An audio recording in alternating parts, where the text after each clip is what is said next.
Hello everyone, welcome to Mr. Lee's Math Class Videos. I'm Mr. Lee. Today we're looking at Math 1332, Contemporary Math, Section 11.3, which is combinations.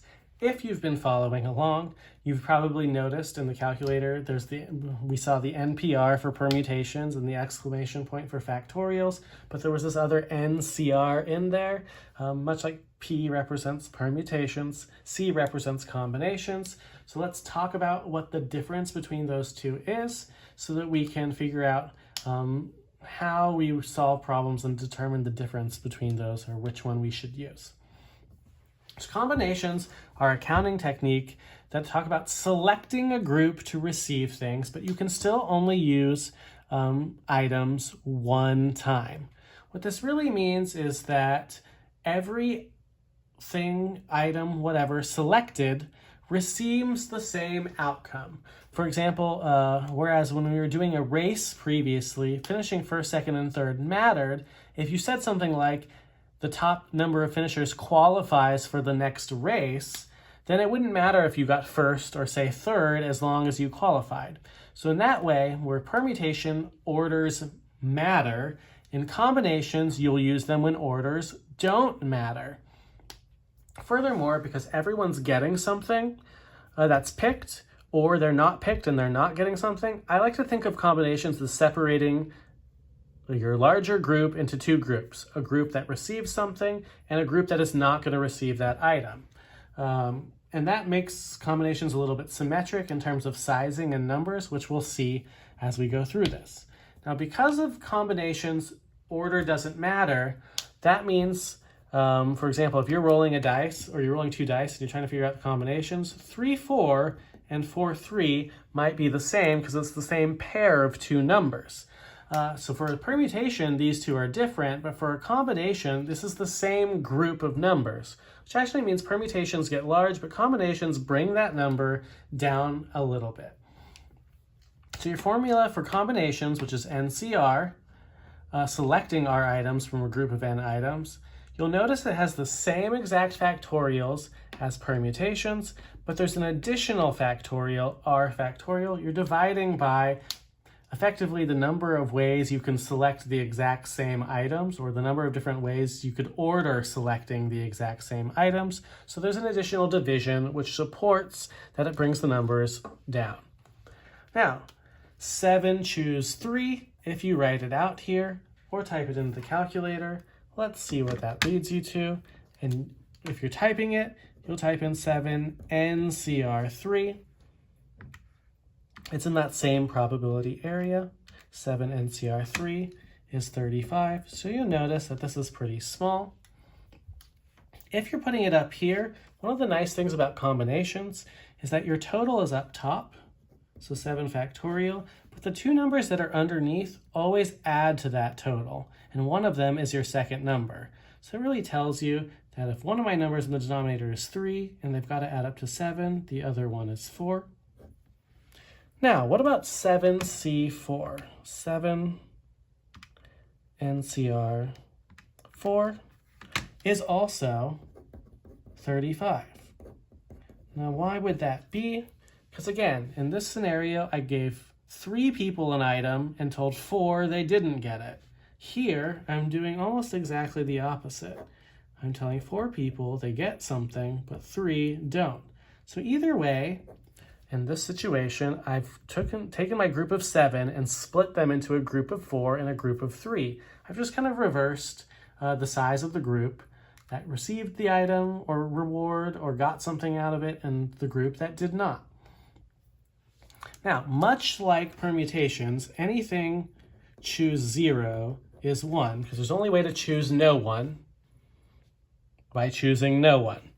Now, unlike permutations, if your numbers matched on permutations, it was like a factorial. Because of the reflective nature, if I have 8 items and I'm choosing 8 items, which is all of them, there's only really one way to do that. And that is anything choosing itself, if you type it in the calculator, should be 1. And that kind of makes sense because if you did it in the factorial form, We know that 0 factorial is 1, so it's like it's not there, and anything divided by itself is 1. So the crux of this argument is if order doesn't matter, then you have a combination. The difficulty here is figuring out if order matters or not, because the language only switches slightly. So let's look at a problem. In a race in which there are no ties and 12 competitors, which should sound familiar, how many different combinations of competitors can finish in the top 3? So suddenly it's not asking about how many ways can you order first, second, third. It's asking for the combination of competitors that can finish in the top 3, which means order doesn't matter. You either finish in the top 3 or you don't. So now it's a 12 NCR3 instead of the 12 NPR3 when it asked about it. So it's very, very slight changes in language which change how you solve these problems. This is 220 ways. I do want to leave 3 for you to practice, because it's how many groups of batters can be created instead of how many batting orders where order mattered on the permutation section. Now, how permutations could be turned into fundamental and counting principle problems. Combinations do not have that same luxury, but they do interact with fundamental counting principle problems in an unusual way. That is, when you're starting to pick combinations from different groups of people, so you're separating them out and picking combinations, you can get different numbers for the combinations and then get a total afterwards using the fundamental counting principle by multiplying these numbers together. These types of problems, which I call subgroup problems, tend to produce really large numbers if they have large numbers to select from. There could be 1, 2 groups, there could be 3, there could be a lot. So let's see how these problems tend to work. In a group of 14 people, there are 9 lawyers and 5 teachers. How many groups of 5 can be sent to a conference if you must pick 2 lawyers and 3 teachers? So you'll notice we have a number of lawyers, a number we have to pick, and a number of teachers and a number we have to pick. So each one separately is going to have a choose function. So for the lawyers, we have 9 and we're picking 2. So this is 9 NCR2. For the teachers, we have 5 NCR3. And each of those combinations can uniquely interact with each other to create kind of a Frankenstein of combinations. So we have 9 NCR2 in the calculator is 36. 5 NCR3 is 10, so which means each group of 36 here could be paired with any of the different groups of 10. So 36 times 10 is 360 groups. So even with a small set, we still got to 360. Lastly, I'll let you practice number 5. I'll do number 6. I like to call it the problem that explains why nothing gets done in Washington. In the Senate, there are 47 Democrats, 44 Republicans, and 9 independents. How many different committees of 5 could be formed if they must have 2 Democrats, 2 Republicans, and 1 independent? So the thing is here, each one of these subgroups is going to have its own choose function for the Democrats, the Republicans, and the independents.